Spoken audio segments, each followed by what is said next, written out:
Badan Kependudukan dan Keluarga Berencana Nasional BKKBN Malang menggelar dialog percepatan penurunan stunting bersama Menteri Koordinator Bidang Pembangunan Manusia dan Kebudayaan Menko PMK Muhadjir Effendi.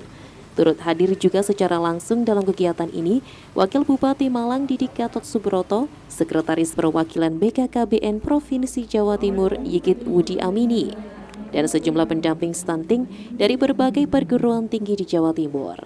Dalam kesempatannya, Muhadjir menyampaikan bahwa stunting bisa diakibatkan dari gizi buruk, penyakit bawaan, dan gaya hidup. Edukasi dini kepada ibu dan calon ibu harus terus digencarkan untuk membangun keluarga yang berkualitas. Beberapa kajian ilmiah menyatakan bahwa calon manusia ketika masih janin, kemudian lahir hingga usia 2 tahun, jika tidak dikawal dengan baik kesehatannya, maka bisa stunting.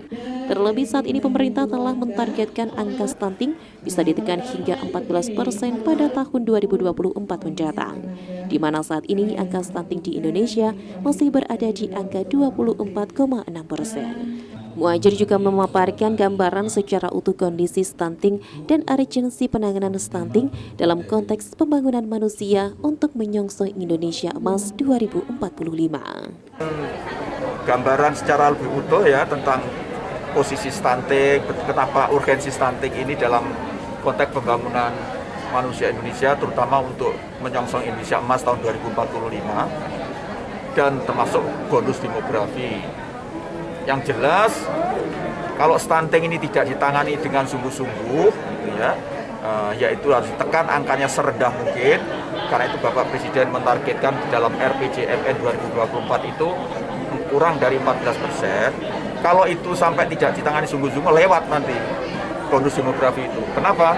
Karena mereka yang terkena stunting, mulai dari ketika berada di dalam janin dan 2 tahun, yaitu masa bayi 2 tahun, ya, itu kalau tidak ditangani sungguh-sungguh, maka intervensi setelah usia itu, apapun bentuknya, itu tidak akan optimal.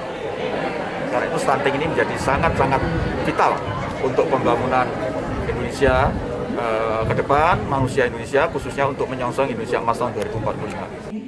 Sementara itu, Kepala Dinas Pengendalian Penduduk dan Keluarga Berencana Kabupaten Malang, Anis Wati Aziz, mengatakan bahwa pihaknya telah memiliki 6.132 orang pendamping keluarga di seluruh Kabupaten Malang untuk mendata hingga melakukan treatment terhadap adanya stunting.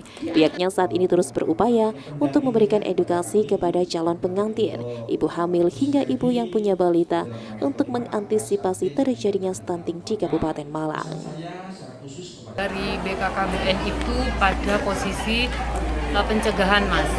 Apabila kami ini dengan tim pendamping keluarga yang kami bentuk di seluruh Kabupaten Malang ini ada 6.132 orang yang akan mendampingi beberapa keluarga dengan 4 sasaran tadi.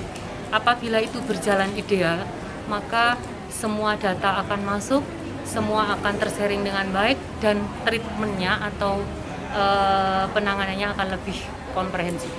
Jadi kami ini memiliki namanya pendataan keluarga. Pendataan keluarga ini kami mendata keluarga dengan beberapa indikator.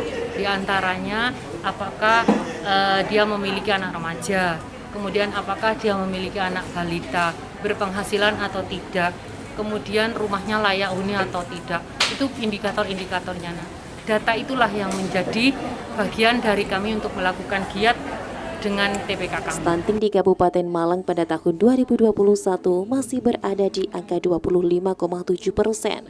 Diharapkan dinas-dinas terkait bisa berkolaborasi dengan pendamping dari perguruan tinggi untuk merancang perencanaan ke depan yang lebih baik. Dari Kabupaten Malang, Yan ATV melaporkan. Kalau itu oke, maka SDM Indonesia